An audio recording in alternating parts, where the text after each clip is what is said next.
Welcome home, where we provide information, inspiration, and motivator after motivator after motivator here on America's Next. I have Bryant Browning here with me today. How you doing, Bryant? I'm doing all right, Sid. Doing all right. Thanks for having me on. Glad to be here. Without a doubt, without a doubt. Hey, ladies and gentlemen, I just want to thank each and every one of you for tuning into the show. I see you out there. Drop a comment, drop a question, and we'll see if Brian can answer those, and I'll respond as well. So, Brian, what are you doing today in your life? What's going on with you? Man, so right now I am in that phase of life when I'm just busy, man. I'm busy. So I'm married, got a young kid. My daughter, she's 2, she'll be 3 in March. Own a restaurant. So on a restaurant, I just started doing some commentating for high school football and also working 9 to 5 as well. So I'm busy. Right. This is the real groundwork of life, where you're wearing 4 or 5 hats, but it all pays off down the line. Yeah.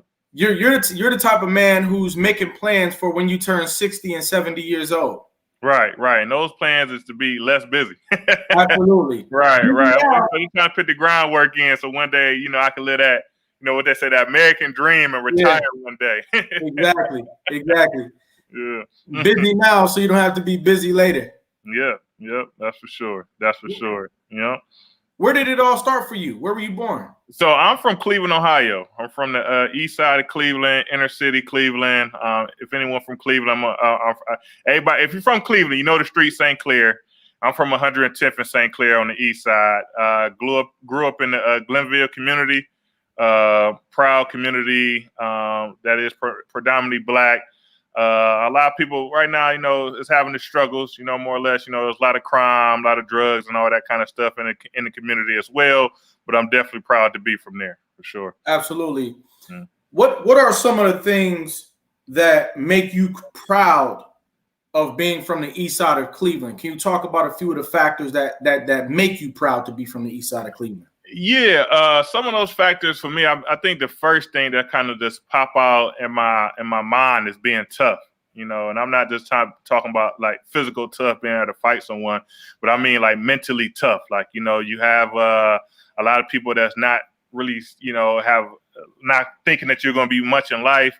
A lot of people in the community, sometimes it's tough to find a role model. It's kind of, tough to kind of see the bigger picture so you can kind of grow yourself and do bigger things in your life and in your community. And I feel like if you grow up like I grew up, like I say, one thing for sure, you definitely are mentally tough. You definitely know how to take a punch, roll with the punches, see how the punches are coming, build a plan off those punches, and be able to succeed off of it, for sure. Sure. So would you say that the crab in the barrel mentality is a very real thing in Cleveland, but it makes you a more intelligent individual? Yeah, that's for sure. Like I said, a lot of guys I grew up with, we all had similar backgrounds, single parent homes. Myself, I grew up in a single parent home until my mother passed, and then I was raised by my grandmother from there, essentially. But also, we just had a lot of people, I guess, kind of picking on you, basically meaning picking on you in the right way, giving you good information, giving you different things to try out. Like, hey, these are the mistakes I made in my life. You could do better. These are some of the things that I did wrong. Don't do that. Get yourself in this situation and then see how things could go for you. Go for you from there, more or less. Right. Yeah. Did you have any folks that you really looked up to? Were there coaches, barbers, people in mentorship programs who had an impact on you growing up? Talk about them. Yeah, so it's funny that you say coaches and barbers, because I definitely have coaches and barbers that really was a huge effect on me on my life. Like I said, I went to the Glenville High School, and Glenville High School at the time we're a football powerhouse. Like we have several guys that go to the NFL went to the NFL first round. Second round, that's from numerous schools, from the Ohio States to the Big Tens to the USCs to there's a lot of, like I say, a lot of success when it comes to people on the field. And I was kind of part of that pipeline. That's what we kind of call it, the Glenville pipeline. Myself, my head football coach, Ted Ginn Sr., his son, Ted Ginn Jr., still playing in the NFL, one of those first-round draft picks. I think this may be year this might be his year 11th to 12th for Ted Ginn Jr. in the NFL. He's playing with the Chicago Bears now, but his father was like that guy. Like he had a plan when you didn't have a plan. Like he gave you a goal, he gave you a dream when you really couldn't even see, yourself making it, to the end of the school year. He had a plan for you for school year, college, and how you was gonna grow up to be a man. And Ted Ginn Sr. was just a huge role model in my life. Once again, taking me, like I said, I'm a big guy. When I was a kid, I was a little fat kid, kind of just in the neighborhood and saying like, hey, man, you could come here, you could come to my school, you could go to my program, you could learn how to, continue to, academically learn. You can learn how to build your body up and then make yourself a success. And I was able to jump onto that program that he set out for us, basically, and be able to make it to Ohio State, be a 3-year starter and a captain at Ohio State, make it on to the NFL, bounced around there, but be able to say I made it there and know what that experience is like. And then now also he instilled to us to be a family man. So now I can say, once again, first thing I bring up is my family. I have a wife, I have a child, and, we all are, learning how to do that because, growing up for me, like I said, I had people in my life, but it necessarily wasn't the most common thing. Like I said, once again, 2 parents in the household raising your kids to try to be successful and trying to fight off addictions and all that kind of thing, and just kind of live that lifestyle. Absolutely. Yeah. I really think people like Ted Ginn Sr. who say, I see what's happening in Cleveland. I see the crab in a barrel mentality. I see the way that these kids antagonize each other because there's really a need there. I see the way that these young people hurt one another because they're also hurt. And it stems from a need. And what he decided to do, which impacted you, was create a solution for the need, which number one was foundational leadership. Somebody who was foundationally sound. When you build a foundation, you don't just pour the concrete mix into the ground. There's certain elements that you put into that mixture to make sure that it's going to be solid.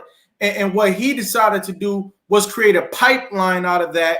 And then you were able to come along and go into that pipeline. And I think that that's a phenomenal example of what we should all be doing in our communities. Yeah, that's for sure.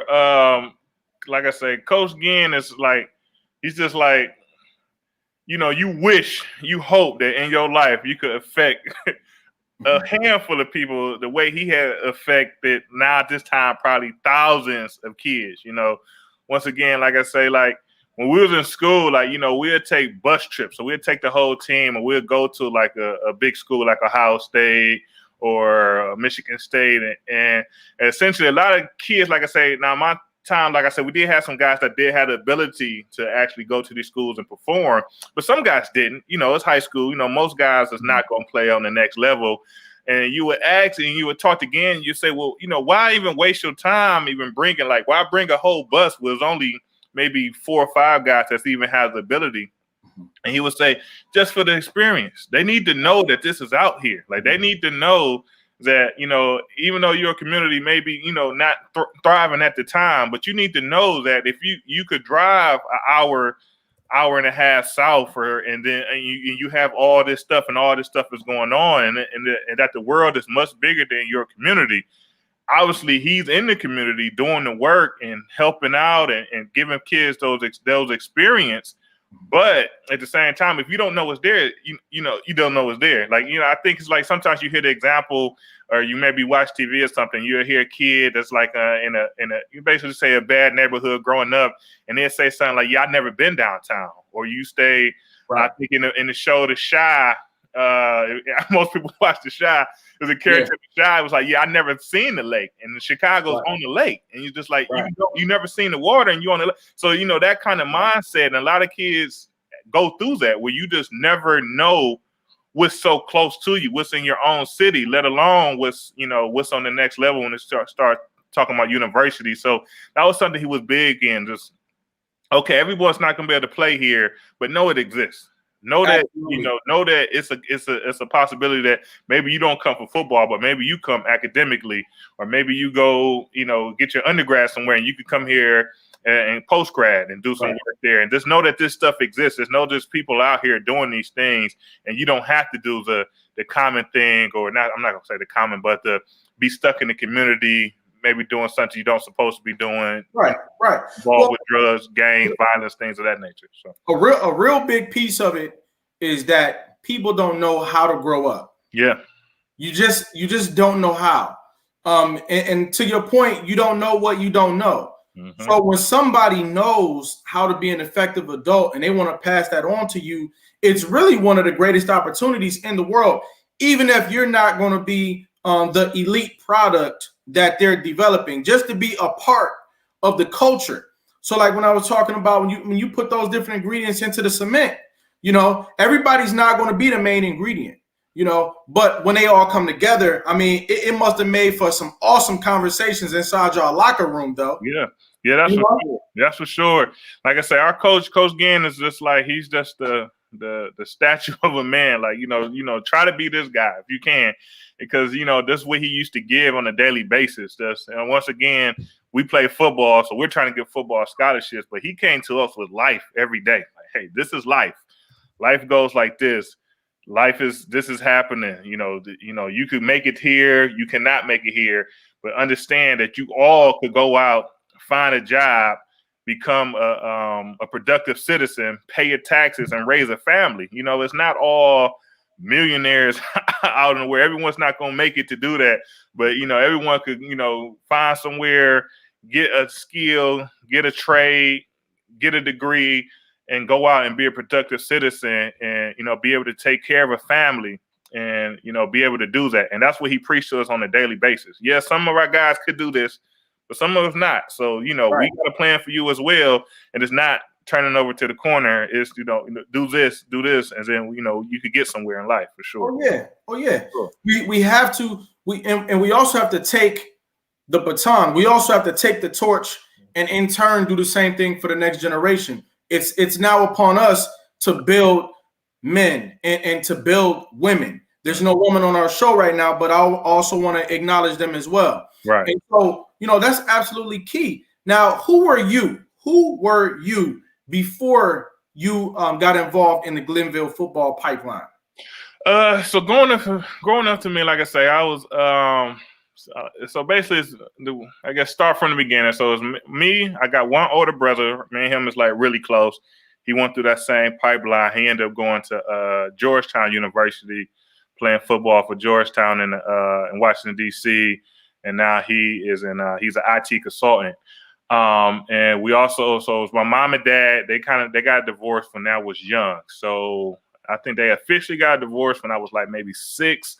But they had basically broke up when I was like 3 or 4 years old.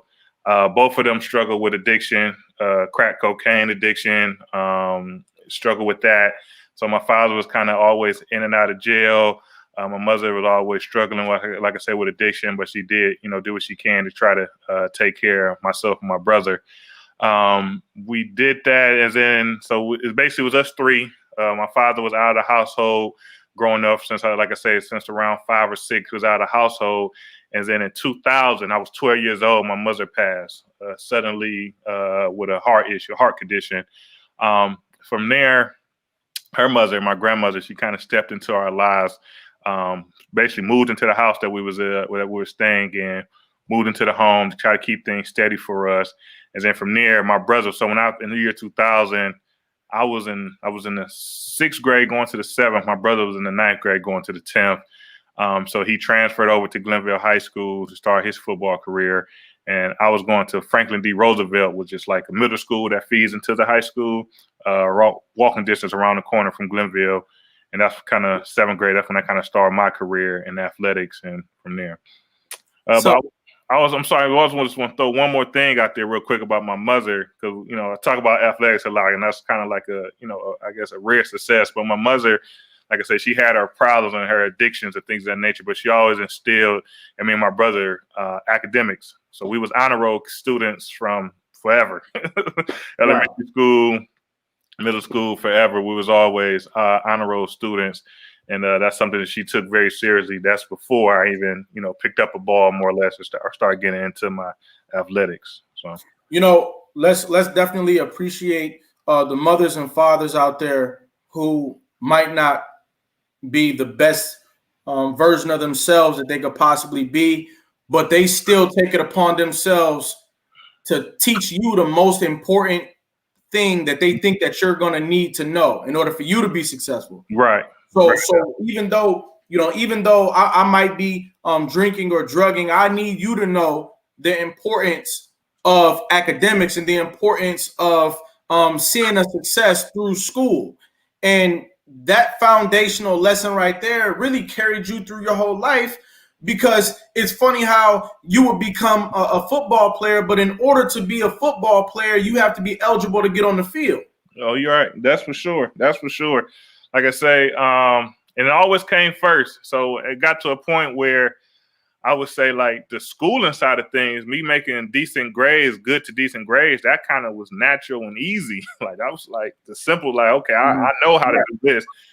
The other side, that's what I got to learn. Like, I got to learn the athletics. I got to become more athletic. I got to, learn how to, go through the workouts and grunt that stuff out, get, stronger and quicker, faster, all that kind of stuff. Right. Schooling was something like, okay, this is what I do. Like, this is my base. And this being my base, let's see what that could take me.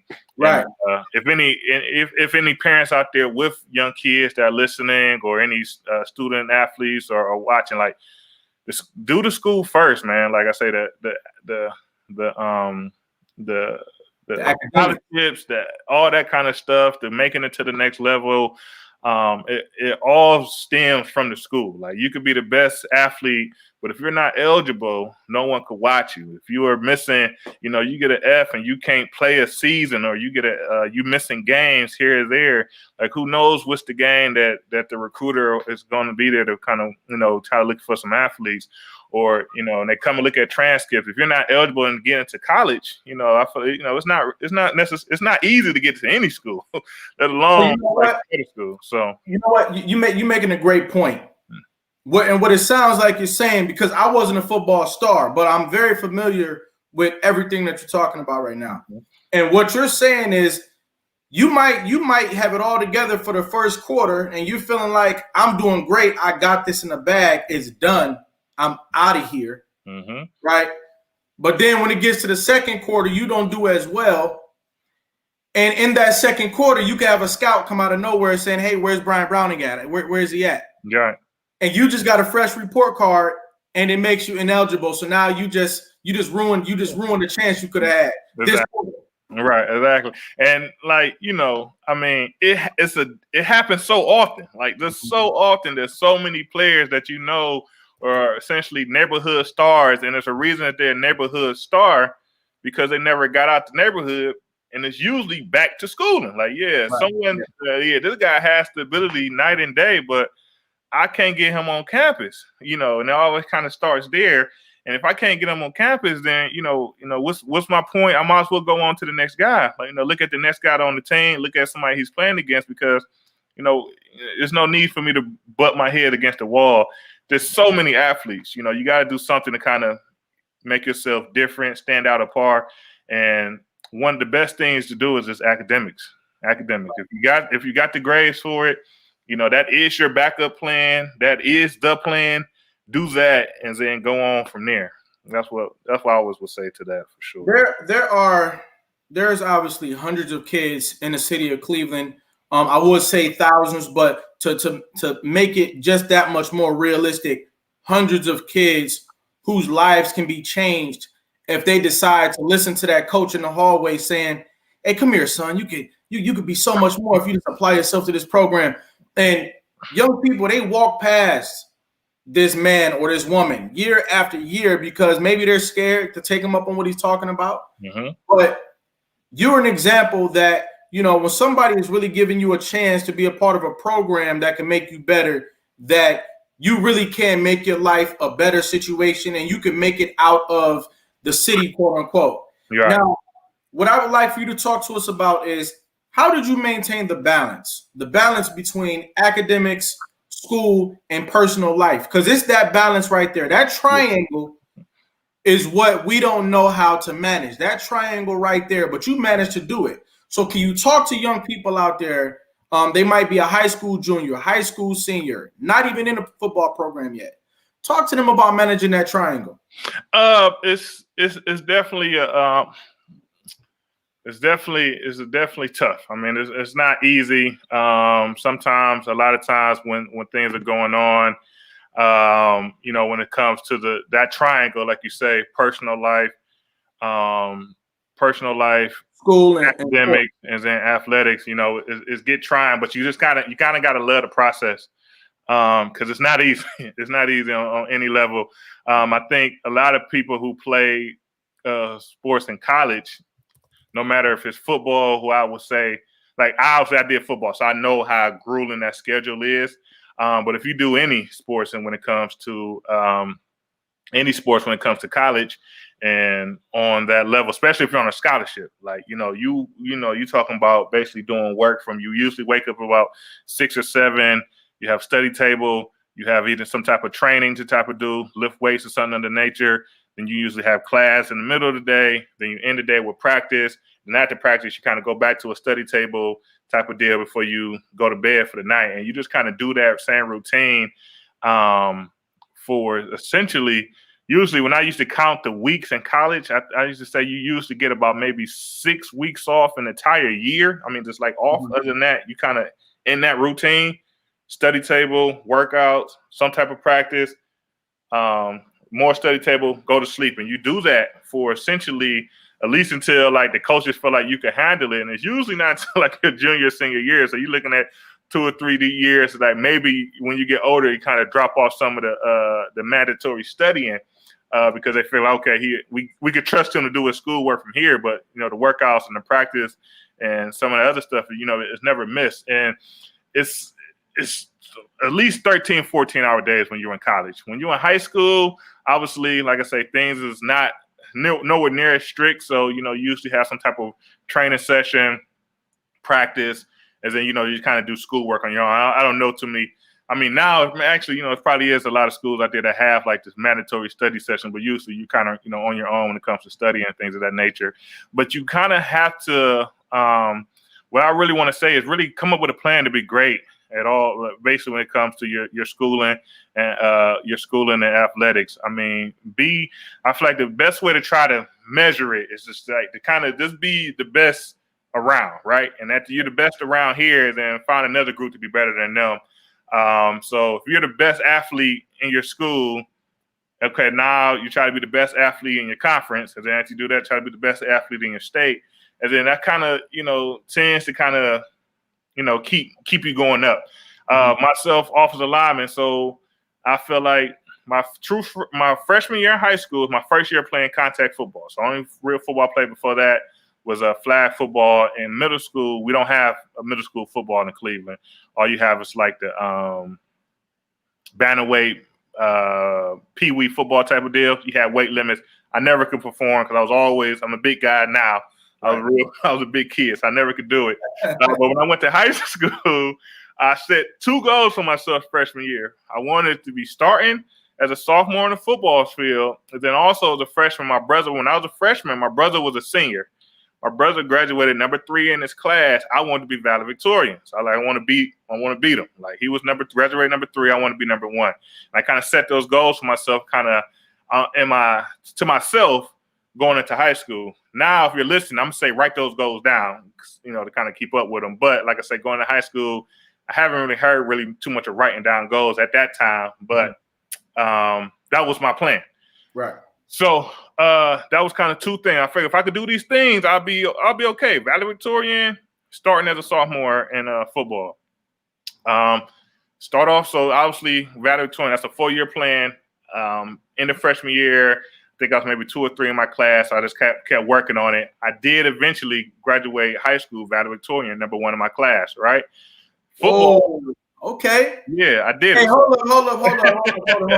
Not to stop your flow. Mm-hmm. Ladies and gentlemen, I'd like for you to put some hearts and likes in the building. Show some support. Go out there, get a high school senior who's playing football, a junior who's playing football, or a young kid who's playing football. Get them in the building. This is a very important conversation, a helpful, valuable conversation, and I'm really enjoying your time. Yeah. But you pulled out something that was very valuable for us, and that was the triangle. And the triangle that you talked about was essentially school, personal, and sports is a 3-point triangle that you need to balance in order to be successful. And then you said that your response to the requirements of that triangle was to study, work out, and practice. That's a triangle. So for all the young people out there who are trying to be successful, whether it be inside of sports or outside of sports, what Bryant gave us today was a formula. Study, workout, practice. Study, workout, practice. If you do that triangle right there, right, and you obviously got to eat as well. You got to eat. You got to kind of eat. Right? You got to sleep too. That's right? Sleep. But if you're doing that triangle and you're constantly looking for better competition, so you go from local, okay, study, workout, practice, I'm getting better, I'm good with the local guys. Study, workout, practice, I'm better, I can hang out with the regional guys. Study, workout, practice, I'm even better, I can hang out with the whole nation now, and now I'm getting looks from Ohio State and other schools in the Big Ten around the country. Yeah, I would say, while you speaking about growing out that nation, I always say to myself as a personal joke that I say to other people, like, no one went to more football camps than me in high school. My high school coach was, like I say, he just kind of had that bus thing. He take guys to a bunch of camps, and we did a bunch of camps, small camps throughout the year at the local schools, like I'm not called a local, but like in Ohio, we got the MAC conference, so you got the smaller schools there, then you have bigger camps that you are at the Big Ten level on. I went to so many camps. There's countless camps. I mean, I went to basically every school in the state of Ohio, except for maybe Miami, Ohio. Every school in the Big Ten, except for like I think Michigan and Penn State. Went to schools in the SEC doing football camps. We used to take a camp. We used to go to a national combine camp in Texas. My high school coach used to get a handful of guys who were going to flight to Texas and do a combine camp there with a bunch of kids there. And I used to do so many camps.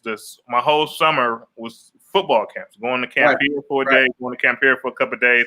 And to be honest, I bring that up because, for one, it's very expensive, first off, because matter of fact, if my high school coach was who my high school coach was, there was no way I'd do all those camps, because there's no way my grandmas could afford to send me all those camps. Right. So I say that to say, find you some. Like everybody, for the school year, I didn't ask my grandmother to buy me new shoes and new clothes for the school year, because I know that essentially she already had to dish out money to get me to some camps over the year. Right.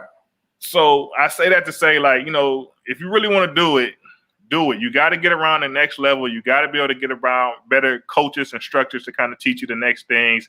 Find some stuff you could do to add that to your game if you really want to be serious about it. You got to invest in that.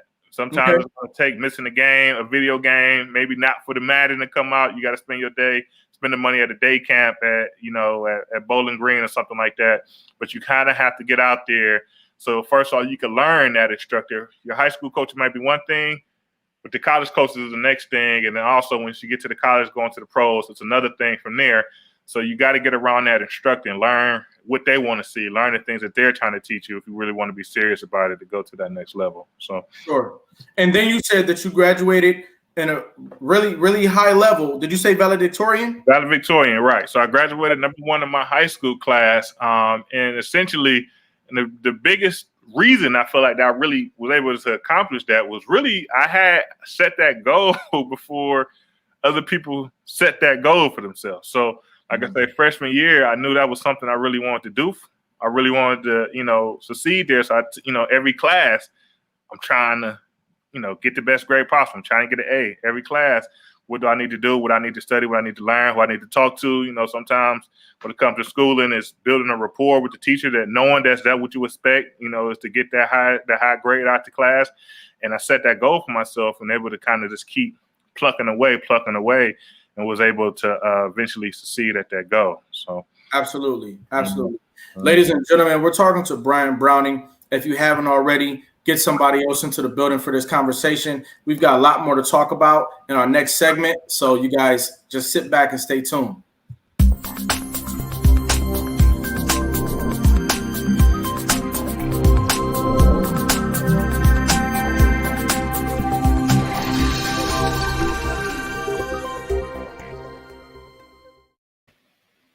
America's Next Motivator, Monday, Wednesday, and Friday at 5 p.m. Eastern, Tuesday and Thursday at 10 a.m. Eastern.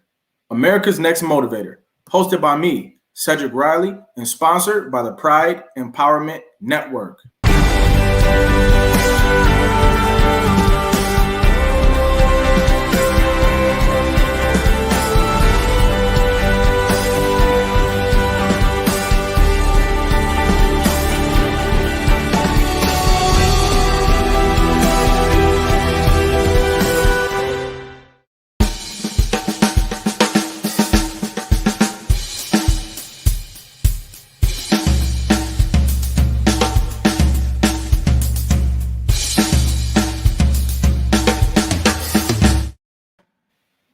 And we're back. Bryant, how you feeling out there? Feeling good. Feeling good. All right. Yeah, man. Excited about the next half of our conversation for sure. Absolutely. Right back into the huddle, man. Yeah. What would you say are the top 3 or 4 workouts that young people need to know about? I know that certain workouts strengthen you in ways that prepare you to be competitive at the next level. And I know that a lot of young people growing up in areas like Cleveland, especially if they didn't get to go to the Glenville program, they don't know how to work out. And so when it comes time for you to either hit, run, jump, you don't know, you're not doing the right workouts to get the types of results that you need. So what would you say are 3 to 4 workouts that young people need to know about? Man, that's kind of a tough one, right? Because, so many different things you could kind of go into when it comes to basically any sport, when it comes to, football, basketball, track, baseball, anything like that of that nature. But I will say one thing, though, that young athletes should try to do and always do, especially if you're playing football, is run track. Run track. Hey. These are saying, I'm offensive lineman, so I was never considered to be fast. Always a big guy, but if you was looking at people that was my size, I could say I was faster than some of them. I was quicker than some of them. I was quicker than a lot of them, actually. Faster than a lot of them. And speed kills. They always are saying speed kills. A lot of times when it comes to strength and things of that nature, yes, I would say. I feel like, it's not the toughest thing to get a good program together to kind of get you bigger, get you stronger type of deal. But when it comes to speed, it's like, you're fast enough to get there and do whatever you're trying to do, whether that's making a tackle or you're running back, trying to get away from the defenders to score a touchdown. If you're basketball, if you're on a fast break, if if you got the ball and you're just faster than anyone else getting to the goal, who's going to stop you? I don't care how high you could jump. If I run there faster than you and I'm quicker than I'm to that point, then I'm near to that point. If it's female, if we're talking about soccer, if you're, faster at playing defense or something like, or sliding, making tackles, or, you're faster and just quicker with the ball than everyone else, you're going to stand out. And I just feel like, I would say run track or just run and, do what it takes to be faster. And wherever it is, if you're a big guy, a lot of times, like I said, I joke about myself that, big guy, so I was never considered fast. But when I was in high school, a lot of my high school coaches, as far as my offensive line coach, my head coach, Coach Gann, was like, a lot of times, even if you're not the fastest, it's about how you look. Do you look like you're ready for the next level? Are you coordinated when it comes to doing these drills? If someone says to do something simple, high knees, how do you look doing high knees? Do you look like your arms is pumping and your knees are getting up, or do it look like this is your first time ever doing something simple like high knees? Right. You got to look the part. You have to look the part. Right. So I would say that, run track, and I feel like track gets you coordinated. If you're a sprinter, even if you're not winning, you're working those muscles, and things needed to do that. I would say always stay on top of your flexibility. flexibility is key for a couple really good couple reasons. One, it will help you be faster. Like I said, once again, speed will kill in any sport, right? I don't think in no sport no one say that I want the guy that's slower, you know. Right. Flexibility also is key to injury prevention. You know, if you're flexible, usually when I say, and I talk about flexibility, like basically everything, but essentially from like your hips down, regarding like flexibility, that would save you a lot of injuries when it started coming to knees, soft tissue injuries regarding hamstrings, pulls in your calves, pulls and all that kind of stuff. So I would say get somewhere to maintain, have some type of program that you try to maintain your flexibility. Is it stretching in the mornings, night, stretching before, after workouts? If your coaches are not talking about flexibility, serious, like I say, figure it out. Now we got YouTube. You can jump on YouTube and find a 15-minute yoga video like that, and find a way to keep yourself flexible. And then I would also say, not really a workout, but I would say find you someone that you could mimic your game off of. Maybe a similar body type to you. So if you're short, you're basketball and you're short. Find. Don't say Nate Robinson. Don't take this as an opportunity. Don't take this as an opportunity to throw a cape on. Hey, no, don't do the A. Robinson. Do what you know you can do. Right. Don't do stuff you don't know. You don't know nothing about.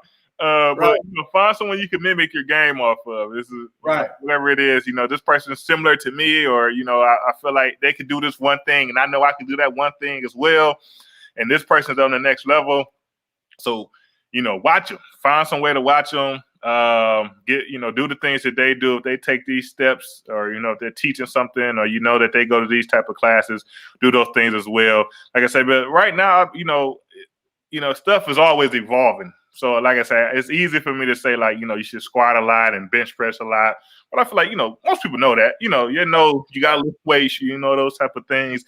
But I feel like some keys is, being faster, staying flexible, and then find somebody that you could, like I say, mimic your game off of, whatever that game is, and do the things that they do, and then because obviously they're there. So if you do the things that they do, then there's a chance that someone will want you to do them things for them. So. Sure. Speaking of evolution in the game, and I like the way that you use that word.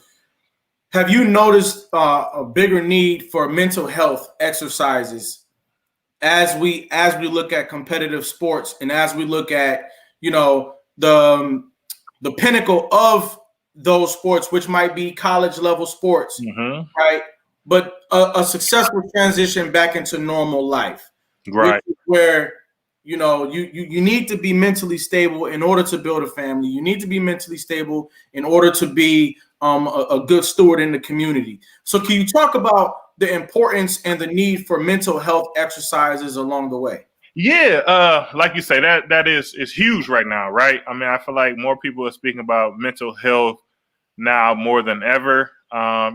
Usually, back in the day, if someone did something, let's call it quote unquote crazy, we'll just kind of write it off like, no, that guy was crazy, and just leave it at that. Like, no one ever kind of speaks to the issues that, no, they're like, this is a behavior that this person is having, and this is something that he always was doing. And now that he did this one thing that's so bad, it's on headlines now, but someone kind of saw it kind of leading that way. Someone saw it leading that way, and no one knew to say, like, hey, you might want to go talk to somebody, or hey, come talk to me, or let's sit down and pray, or things of that nature. And you just kind of wrote it off like that's just the way, that's how the story went for him. But like you said, in my life, let's talk about me and I guess transitioning from football into life after football. An athlete once said it to me, it's just like, you have two deaths. One is going to be with athletics, when you can no longer play your sport, and then the second would be when you actually physically die and leave the earth. And he says, I was like, man, I don't know if it's that extreme. And then, it get to that point where you're no longer playing the sport that you know and love. And, you spend so much time with it. Like, if you're really trying to be good, you spend so much time, and essentially all your plans is kind of evolving around this thing. And You know, they always tell you like you need to have a backup plan. I feel like, you know, a million people would say like whenever you start any sports, especially football, like, you know, you're not going to be playing for long. You got to have a backup plan. But yet and still, all the plans that you're making is around your sport. You know, what's next? What's going to get me better? You know, what can I do to, you know, get to the next level? Was it, you know, whether it's getting on the field or was it becoming, you know, a starter, or is it making the team, or wherever that looks like for you? But, you know, you always got to take some time to understand that sports is sports. Essentially, when it really comes down to it, it's entertainment. When it really comes down to it, you know, it's not, it's entertainment, and it's only something you could do for a handful of years. Yeah, so not for so long. You know, if you look at the stats from how many people play high school football who make it to college football, how many people that play college football and make it professionally, you know, the numbers are, you know, percentages are low. Like, right, like what, maybe 1% of, you know, high school athletes make it to college, maybe 1% of college athletes make it to the pros. So this is a very good chance. There's a better chance that you don't make it to the next level than it is that you actually make it to that next level, right? So you kind of have to start thinking about that now. Like I say, that's why I say a foundation should always be academics when it comes to any type of athletics. Find something that you like to do that could essentially one day make you money, right? So like if it's coaching, if it's being a lawyer, if you like to, you know, debate and argue, if you feel like you're really good with people, maybe you should, you know, maybe, you know, you should take some extra time and, you know, maybe go to pre-med school, you know, to start taking some science classes so you could go on to be a physical therapist or be a doctor or something like that of that nature, something that leads to a career. Because, you know, with athletics, like I say, there's only just so few that's going to actually make the money needed to, like, that's it. Right. Very few that's going to make enough money to say, like, all right, I don't need to do anything else for the rest of my life. Right. I came in, it's probably 0.001% make that kind of money, right? The vast majority of people that play the sports, even if you make it to the highest level, you're going to have to find something to do after that. And when it comes back to the mental health side of things of it, just like, you know, have people around you. Like, you know, if it's, you know, if it's a loved one, like my wife, who was my girlfriend in college, we started dating freshman year, and she was always a person I could talk to outside of football. Like, hey, what's going on in life? This is what's going on with me. If it's religion, I'm a Christian man. So, you know, if it's praying to God, if it's reading your Bible and knowing that, you know, that there's bigger things than this athletic, than essentially this world that's going on that you have to concern yourself with. If it's, I don't know, a role model, someone, a life coach, you know, maybe, okay, you know, you met a guy that's, I don't know, he does something you would like to do. Maybe it's a lawyer.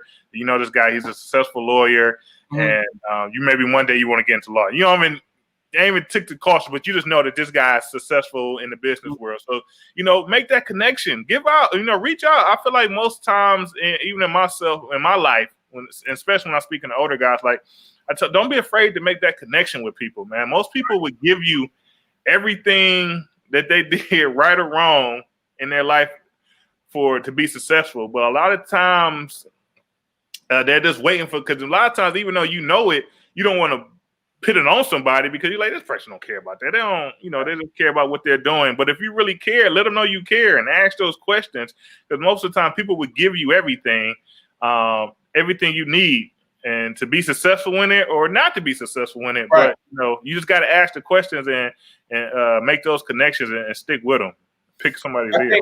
I think that's absolutely key. First of all, remember that these are our community members who make the decisions to be parts of these programs, whether it be sports or just any sort of community organization. These are our community members. These are people that we care about. And so when we notice that somebody needs more mental health exercise or more mental health care and concern, you know, we need to make sure that we keep that narrative out front, because it's unfortunate when somebody can be successful in an organization or in sports and they get to a high level only for them to have a tragic fall because under all of it they had a mental delicacy that was never dealt with. Right. And so, you know, I think that also needs to be, you know, incorporated into the the strategic triangle of it all. And I like the way that you talked about that. Also, once you get through the college portion of it, you know, you've done something great. You now have a philanthropic mindset, which is one of the most amazing things for us to have in our communities, is a woman or a man with a philanthropic mindset, somebody who wants to help other people. It's the greatest thing. Yeah. You know, because like we talked about at the beginning of this episode, a lot of the time when you're growing up, everybody doesn't have a positive attitude for whatever reason, you know. But when you meet someone who has a positive attitude, who wants to give you value based on their experiences, then we're all in for a very positive thing in our lives. Now, you said that you decided to get into business. What does your business look like today, and what are you providing to the community? Yeah, so right now, myself and it's a group of 4 of us. So myself and 3 friends, we own a restaurant here in Columbus, Ohio, the Pit Barbecue Grill. Something that we are really proud of and excited about just continuing to grow. Right now, we currently have 1 location that's open. That's on the south side of Columbus. But we're essentially in the next 2 or 3 months, we'll have additional two locations opened up. One kind of like in central Columbus area, and the other one is kind of like in the northwest side, the Dublin, a suburb of Dublin, Ohio, if you're familiar with the Columbus area. But we're a barbecue restaurant, and like I said, it's a group of friends. One of my friends I went to middle school and high school with, his name is Mike Johnson. So we've been friends for 20 some years now, 20 years. Then my other friend is my college roommate that we played college football together with, and he ended up playing in the NFL as well, Chimdi Chekwa. So we've been good friends now for probably 10, 12 years. Then my other partner, DeAndre Martin, who's basically in our restaurant on a day-to-day. He's kind of like the GC of the restaurants, more or less, the GM rather. Me and him been friends now for going over 10 plus years as well. His wife met Chimdi's wife in college, and we all kind of linked up from there. And we're just really proud of it. We've been in business now for over 4 years. You're talking about guys that essentially really just kind of, we put our minds together and want to do something positive for the community. We decided that would look like barbecue restaurant for us. We just felt like the Columbus market kind of needed our niche, and we kind of stepped into it. I'm 32 now, so we opened a restaurant. We all was around 28, 27 at the time. Right. And not knowing much about business, to be honest. Like, you know, hold up, let me get this straight. Uh-huh. Y'all went down there to Columbus and found out they didn't have no barbecue down there. That's true though. That's what it was. When we came down to it, we was like, man, the way we ate barbecue in Cleveland is not how they eat it in Columbus. Right. We need to get in that market. Like we feel like we could do things a little bit different, make quality side dishes. We could grill meat instead of, I think most people in Columbus smoke it, and it's bomb. So let me ask you this. Where is the corned beef sandwich? Man, we get that a lot. Real Clevelanders know. We ain't really came up with a process yet to make it at a quality. Yeah. But it's something we do talk about that, and we also always talk about fish, like bringing a nice quality fish on the menu. Yeah. Maybe just for a period of time. Like market it, get it out. But fish fried with cornmeal. Say it again. I said fish fried with cornmeal. Oh, yeah, right. Like I say, do it the real Cleveland way. Yeah, right. Yeah. And, you guys doing barbecue is more than enough, man. It's a great business to be in. You're feeding people. I'm sure the food is great. I can almost taste the smoky flavor in my mouth when you guys running the Pit Barbecue Grill. What's the actual address out there in Columbus? So in Columbus, we're at 1542 Parsons Avenue. 1542 Parsons Avenue. I don't have the other addresses off the top of my head, but I know the Dublin location is going into a center. So Columbus has a North Market that's like really big, and it's like in the short north area. This is going to be called North Market Bridge Park. And so that's new to the Dublin community. It's like in a brand new center up there. So if you just looked up North Market Bridge Park, then you'll be able to find the location there.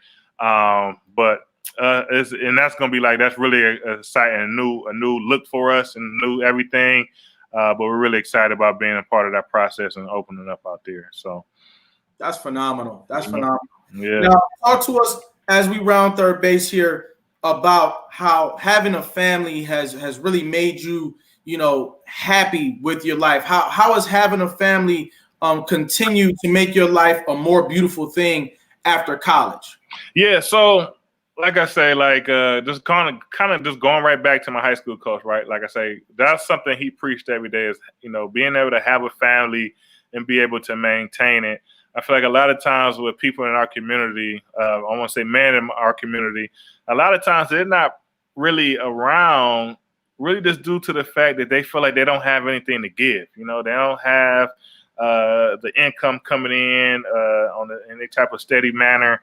They don't really feel like they have anything to, like I say, like physically or mentally to give their family to kind of make sure that everyone is being okay. So they kind of, find themselves doing things that leads to them being outside the household and kind of looking back in, pitching in when they can. But for myself, like I say, it's just kind of like the ultimate goal, the ultimate dream, like to kind of be able to come home and, to be able to see my daughter, her smiling face, her running up to me, being able to have my wife and just kind of checking on her mental capacity, how things are going with her. She works a job, so, mentally, like you say, talking about the mental strength and, what's going on with, how does this make you feel? And I feel like, a lot of times when people talk about the man in the household, they tell them to be the leader spiritually. And to me, spiritually means two things. One on the Christianity, with Jesus, praying, being able to, make that as a person a way to kind of get through things. But next is also just checking in on them mentally. Like, how are you doing? Be able to have that relationship with them where they could have any conversation with you. My daughter's only 2, so, obviously our conversation is not that deep. But I want to have that foundation that, when she becomes 12, 13, even if she didn't have a conversation with me before she did something, she knew she could. Like, I could come to my father and say, this is what I'm going through and be, and I could give them something back, realistic. Like, hey, okay, I understand. I hear this. Think about this, and be able to kind of just continue to have that relationship with her as she grows. And also, once again, maintaining my wife's, her mental capacity, how she's doing. So, when she's out, that she knows that she can always come home to me and I can give her something positive. So, absolutely. Yeah. Thousands of young people are in foster care in Ohio. Many of them just seek to be a successful adult. Successful meaning they have a decent place to go home to every night. Can you take a few seconds and encourage young people who just want to get to a better chapter in their lives? Yeah, so I'm gonna say run your race. I'm gonna say run your race. It was a commercial or like a commercial or YouTube video or something that kind of had like these kids lined up and they say like, okay, whoever wins this race gets $40. And every time we name something, if you had this, step forward. And you kind of start off, all right, if you got 2 parents in the household, step forward. If you have 2 cars in the household, step forward. If you have 2 parents walking, everybody step forward. And then essentially, by the time the race started, you had some kids that was way up front. So you say, set, go. They only taking 3 or 4 steps and they winning the race and they winning the money. While you got kids back on that start line, basically just kind of, starting from way back there to kind of in the same race to get that same money. And, I guess, it was kind of done as kind of like a social experiment, more or less. So you could see like, okay, to understand how when a kid doesn't have this or a kid doesn't have this around them, how things could be more difficult for them to kind of, once again, win that race and then be able to make some, make money, obviously, in this case. And I say for the kids, like, run the race, don't. Eventually all the things that's around you kind of have to go away, basically meaning, like I say, my parents dealt with addiction, so I know what it's like waking up in the middle of the night and basically moving because something that went wrong. So, Right. my mom had to mess some money up or something like that. And we kind of on a hideout for a couple of days so she could pay someone back. So I understand what that looks like. Don't let that be the reason that you don't, do the thing you really want to do. There you go. If you check this out, you and I could go on and on. I like your perspective, but unfortunately, we're almost at the close of the show. Okay. We've got about 30 seconds, and I need you to answer these 3 questions in 30 seconds. Okay, I got you. First one, what is survival to you? Survival is making it to the next day and striving while doing so. What is success to you? Success is being able to do the things that you feel like you want to do with your life. What is greatness to you? Greatness to me is being able at the end of the day to have someone look back on the things that you've done and know that you did right by them and you was the best version of yourself moving forward. Bryant Browning, I want to let you know that I've listened to your journey today. I've been inspired. I respect how you overcame adversities, how you transformed yourself, how you turned your life into a winning play and you executed that play. And you didn't just do it by yourself. You brought your friends along with you. And I think that that's very, very admirable.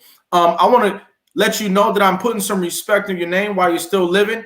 And ladies and gentlemen, get your crowns emojis out there ready because we're going to give you a crown today as well. Give you a crown while you're still living.